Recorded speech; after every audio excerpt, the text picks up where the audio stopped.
Hi, everyone. Hope you are having a great day out there. Welcome to Jacob the Analyst podcast.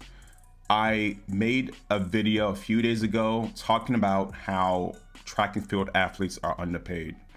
Found another article. Story was by Paul Sports, and I am going to leave the article in the description. But I'm going to read this article because it goes to show how brutal the sport of track and field is financially for athletes. And if it impacts athletes, trust me, it impacts stakeholders who are putting their time researching, analyzing, going out to events, everyone in the sport. The article reads, I cannot make a living from it. U.S. Olympic champion exposes the harsh financial reality behind the medals. It reads, the American sprinter revealed that she once earned $200,000 a year in her 20s, but later had to restart with a $12 an hour internship, highlighting the financial hardship reality behind Olympic sport. Even for Olympic gold medalists, financial security is not guaranteed, including former Olympic champion Lauren Williams. The decorated track and field champion was earning $200,000 a year at the age of 20. Yet by 30, she found herself working as an intern for just $12 an hour. Despite being the first American woman to win a medal in both the Summer and Winter Olympics, lucrative opportunities were scarce after her athletic career. Now, guys, I'm going to stop and pause from this article just to react. Yes, I understand. $200,000 a year to some of you listening to this is a lot of money. Now, I am not sure what financial planning she had, but I could tell you that the lifestyle of a track and field athlete, having to train, work out, eat right, have the right coaches, yes, it's easy to kind of blow off $200,000.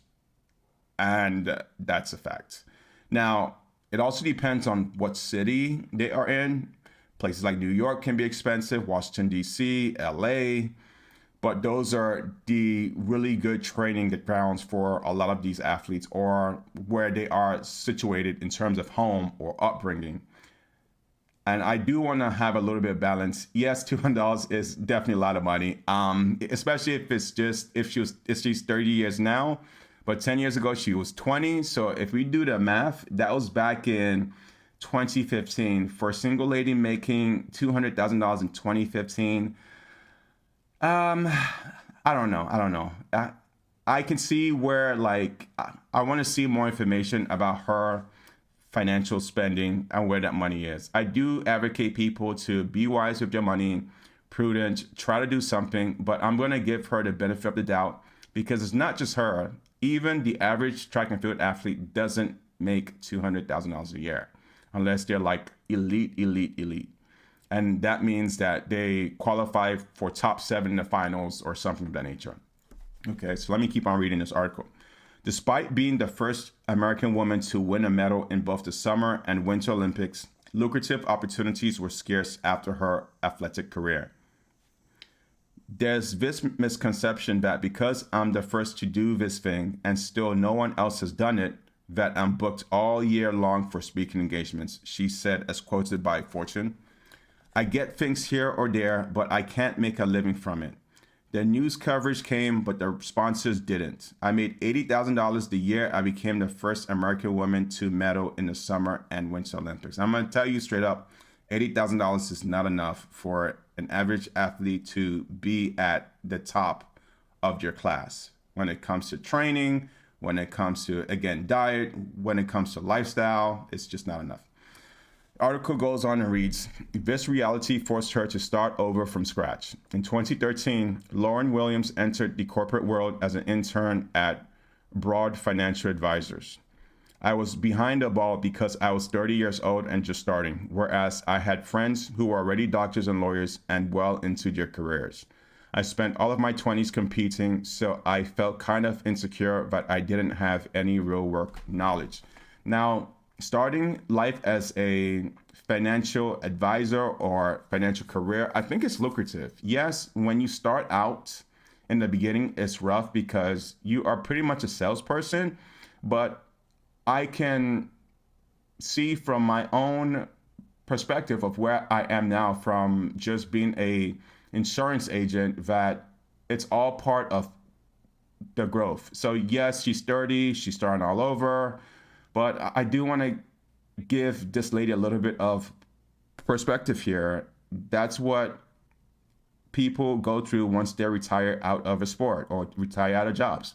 For myself, guys, I don't know if you guys know this about me, but I was in IT for 20 years and I said, you know what, I want to get out this field and do something different because I just wasn't satisfied with the environment and the culture and just the end of the day, the pay has a ceiling in IT versus me being more of a consultant route, speaking to clients. That requires growth, but it has a lot more opportunity as opposed to someone sitting on a desk and typing code. All right, so let's go ahead and read further on here. Although she was initially turned down for the position, she said the firm's owner decided to bring her on board after learning about her impressive athletic background. Okay, let me pause right there. If anyone is in pro, and I had a friend who graduated from my high school, he played for the Raiders. And I told him, bro, not a lot of people end up playing professional football, basketball, or even track and field. You need to consider your professional achievement as a PhD in that sport. What does that mean? My friend who played for the Raiders and he only played for about a year or so. I said, bro, how many people make it to that level? Not even 1%. So what you have achieved is, I believe, comparison or even harder than getting a PhD in the medical field and getting a law degree because, again, not a lot of people make that athletic achievement. So her employer or her firm looking at her track career as impressive background, yes, it speaks for itself. And if I was a person hiring her, I'd look at that and say, oh, wow, she actually made it to the Olympics. Wow, she put in the work. And it's all about perspective. So if you're an athlete right now and you are listening to this and you're a professional, don't discount your achievement. Know your worth and know that you have achieved a height of where not a lot of people ever reach. Okay, so let's go ahead to this next section of this article. Lauren Williams, it's titled, guys, Poor Financial Advice Sparks a New Career. Even at the peak of her career with a $200,000 sponsorship from Nike, Lauren Williams noted that her agent took a 20% cut on top of taxes. That's a lot. 20% cut is a lot. Now, I want to go back and mention, so 10 years ago, it's not like she was starting at 200,000. She was starting at $80,000 and it went up to 200,000. So I was wrong when I thought was a consistent $200,000. So I take that back, guys.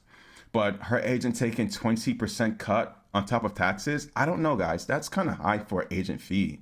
Like, that's literally, if I do the math, yeah, that's literally like $40,000 on the top right there, which is absolutely insane. Yeah. It goes on reading in the article, the money doesn't go quite as far as people think it does. Even though it was a pretty good living for a 20-year-old, she stressed. I had a 10-year career, so it set me better than the average person by the time I was 30. But it also didn't give me the income to kick my feet up forever and never have to do anything again. I definitely agree with that. Definitely agree with that. Her story might have been different with better financial guidance, a realization that ultimately inspired her second act. I did a Google search after having a second financial advisor that didn't work out and found CFP coursework, she said. I enrolled in it blindly simply because I wanted to better understand finances for myself. Good for her, good for her. After 2 unsuccessful attempts, Lauren Williams passed the CFP exam in 2007 while still an intern. Today, she is a CFB board ambassador and helps athletes make smart financial decisions through her firm, Worth Winning. Now, guys, I'm always going to champion any athlete who goes out there to start a business. Check her amazing firm out, which is called Worth Winning. And hey, she doesn't pay me. I don't get paid for this, guys.